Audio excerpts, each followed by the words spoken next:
Hello friends, एक पुरानी कहावत है, building the road is the first step to becoming prosperous.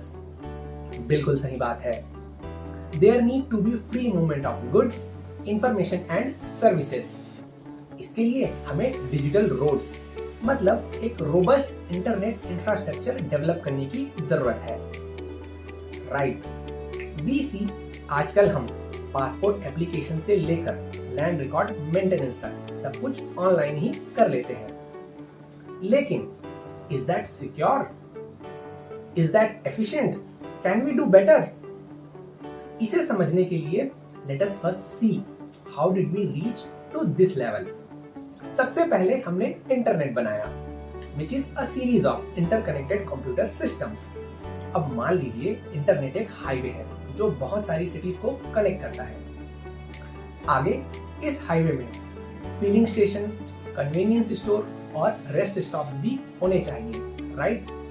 For that we developed world wide web और पूरी दुनिया को कनेक्ट करने वाला एक इंफ्रास्ट्रक्चर तैयार हो गया।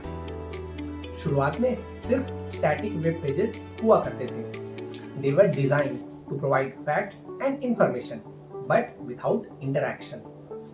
इसे वेब 1.0 कहा जाता है। जैसे जैसे इंटरनेट की पॉपुलैरिटी बढ़ते गई, वेबसाइट्स भी इवॉल्व होते चले गए और फिर जमाना आया यूजर जनरेटेड कंटेंट का।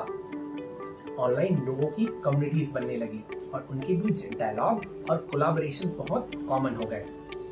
और इसलिए इस वेब 2.0 को पार्टिसिपेटिव सोशल वेब भी कहा जाता है, जहां end user experience, ease of use, interactivity and improved compatibility across devices have taken the center stage। आसान भाषा में हमारा ऑनलाइन एक्सपीरियंस बेहतर हुआ। इंस्टेंट मैसेजिंग के चलते हमारा लोगों के साथ इंटरैक्शन बढ़ा और ऑनलाइन एप्लीकेशंस एंड एपीआईज के चलते हमें बहुत सारी ऑनलाइन सर्विसेज भी मिलने लगी। सो फार सो गुड। लेकिन आपको क्या लगता है, सोशल मीडिया में जो भी आप लाइक, कमेंट या शेयर करते हो, उस डेटा का ओनरशिप किसके पास है?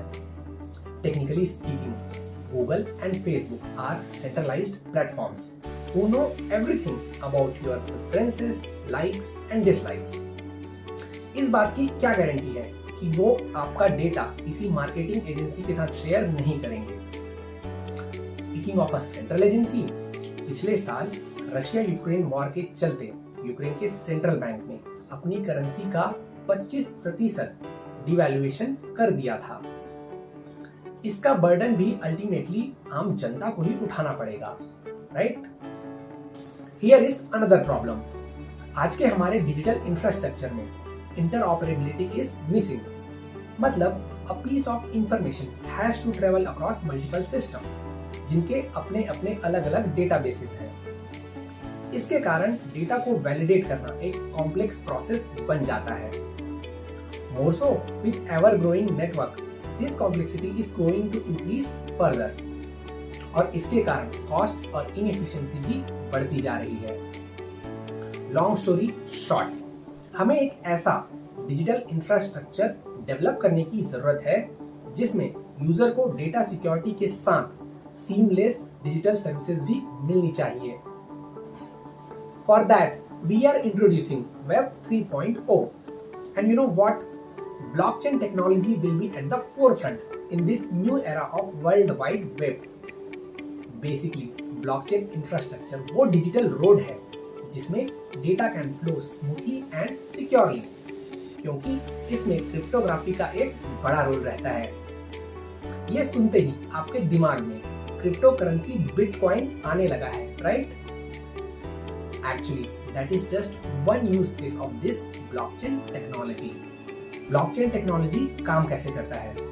चलिए समझते हैं। जैसा कि नाम से ही पता चल रहा है, ब्लॉकचेन मतलब a chain of blocks जिनमें डेटा स्टोर किया जाता है।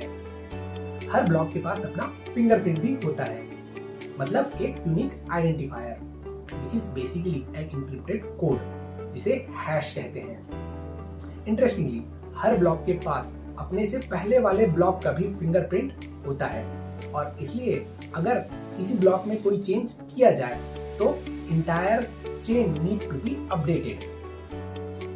Now that blockchain is a distributed database, इस नेटवर्क से जुड़े नोड्स के साथ ये इंफॉर्मेशन ऑटोमेटिकली शेयर हो जाता है, which implies under normal circumstances all the records on the blockchain are immutable.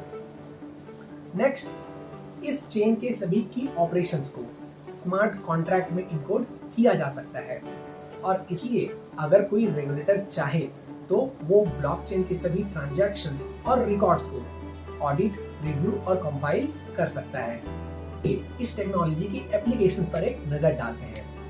Blockchain की मदद से पूरे इलेक्शन प्रोसेस को ही चेंज किया जा सकता है और इसके लिए वोटर्स को किसी इलेक्शन कमीशन जैसे सेंट्रल एजेंसी पर रिलाई करने की भी जरूरत नहीं है। आपको पता है बाल्टिक कंट्री एस्टोनिया में ये सिस्टम अभी फॉलो किया जा रहा है, जिसमें लोग घर बैठकर ही वोटिंग कर सकते हैं।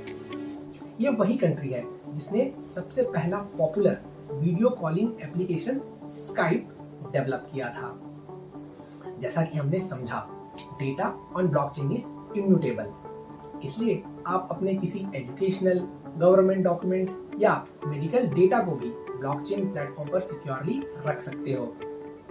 आपको पता है, these days international transactions are very expensive and inefficient because of multiple parties and central agencies.